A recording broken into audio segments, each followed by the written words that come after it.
Chapter 12. Now Yahweh said to Moses and Aaron in the land of Egypt, This month shall be the beginning of months for you. It is to be the first month of the year to you. Speak to all the congregation of Israel, saying, On the 10th of this month they are each one to take a lamb for themselves, according to their fathers' households, a lamb for each household. Now if the household is too small for a lamb, then he and his neighbor nearest to his house are to take one according to the number of persons in them, according to what each man should eat. You are to divide the lamb.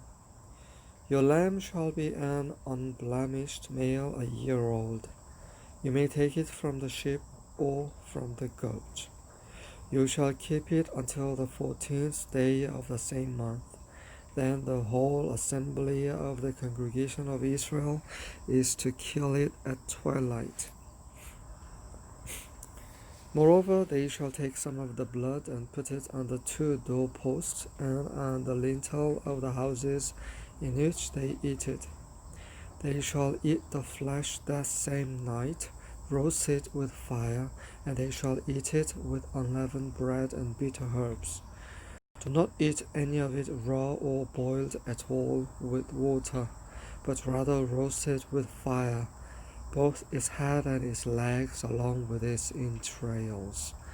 And you shall not leave any of it over until morning, but whatever is left of it until morning you shall burn with fire. Now you shall eat it in this manner, with your loins girded, your sandals on your feet, and your staff in your hand, and you shall eat it in haste. It is Yahweh's Passover.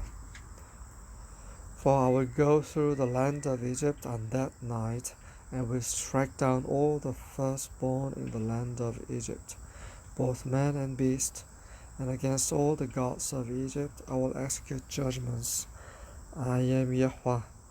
The blood shall be a sign for you on the houses where you live, and when I see the blood I will pass over you, and no plague will befall you to destroy you when I strike the land of Egypt. Now this day will be a memorial to you, and you shall celebrate it as a feast to Yahweh. Throughout your generations you are to celebrate it as a permanent ordinance. 7 days you shall eat unleavened bread, but on the first day you shall remove leaven from your houses. For whoever eats anything leavened from the first day until the 7th day, that person shall be cut off from Israel. On the first day you shall have a holy assembly, and another holy assembly on the 7th day. No work at all shall be done on them, except what must be eaten by every person. That alone may be prepared by you. You shall also observe the feast of unleavened bread, for on this very day I brought your hosts out of the land of Egypt. Therefore you shall observe this day throughout your generations as a permanent ordinance. In the first month, on the 14th day of the month, at evening, you shall eat unleavened bread until the 21st day of the month at evening. 7 days there shall be no leaven found in your houses. For whoever eats what is leavened, that person shall be cut off from the congregation of Israel, whether he is an alien or a native of the land. You shall not eat anything leavened. In all your dwellings you shall eat unleavened bread. Then Moses called for all the all elders of Israel and said to them, Go and take for yourselves lambs according to your families, and slay the Passover lamb. You shall take a bunch of hyssop and dip it in the blood which is in the basin, and apply some of the blood that is in the basin to the lintel and the 2 doorposts, and none of you shall go outside the door of his house until morning.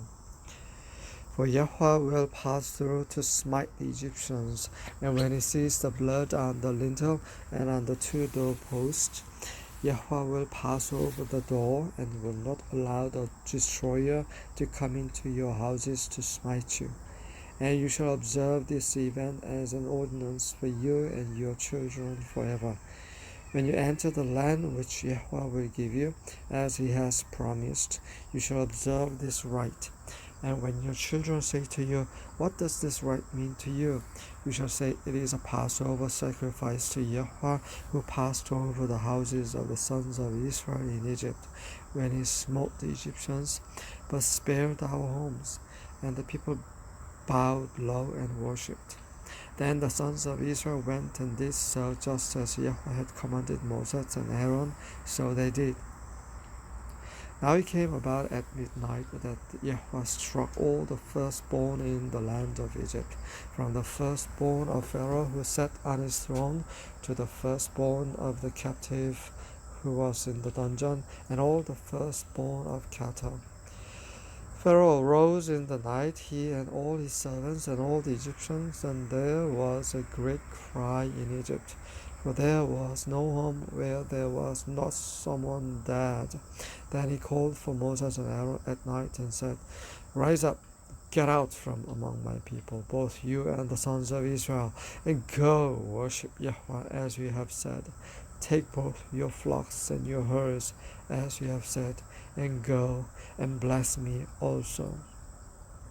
The Egyptians urged the people to send them out of the land in haste, for they said, "We will all be dead." So the people took their dough before it was leavened, with their kneading bowls bound up in the clothes on their shoulders. Now the sons of Israel had done according to the word of Moses, for they had requested from the Egyptians articles of silver and articles of gold and clothing. And Yahweh had given the people favor in the sight of the Egyptians, so that they let them have their request. Thus they plundered the Egyptians. Now the sons of Israel journeyed from Ramses to Succoth, about 600,000 men on foot, aside from children. A mixed multitude also went up with them, along with flocks and herds, a very large number of livestock. They baked the dough which they had brought out of Egypt into cakes of unleavened bread, for it had not become leavened, since they were driven out of Egypt and could not delay, nor had they prepared any provisions for themselves. Now the time that the sons of Israel lived in Egypt was 430 years, and at the end of 430 years, to the very day, all the hosts of Yahweh went out from the land of Egypt. It is a night to be observed for Yahweh, for having brought them out from the land of Egypt. This night is for Yahweh, to be observed by all the sons of Israel throughout their generations.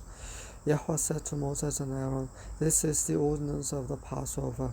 No foreigner is to eat of it, but every man's slave purchased with money after you have circumcised him, that he may eat of it. A sojourner or a hired servant shall not eat of it. It is to be eaten in a single house. You are not to bring forth any of the flesh outside of the house, nor are you to break any bone of it. All the congregation of Israel ought to celebrate this. But if a stranger sojourns with you and celebrates the Passover to Yahweh, let all his males be circumcised, and then let him come near to celebrate it, and he shall be like a native of the land. But no uncircumcised person may eat of it. The same law shall apply to the native as to the stranger who sojourns among you." Then all the sons of Israel did so. They did just as Yahweh had commanded Moses and Aaron. And on that same day Yahweh brought the sons of Israel out of the land of Egypt by their hosts.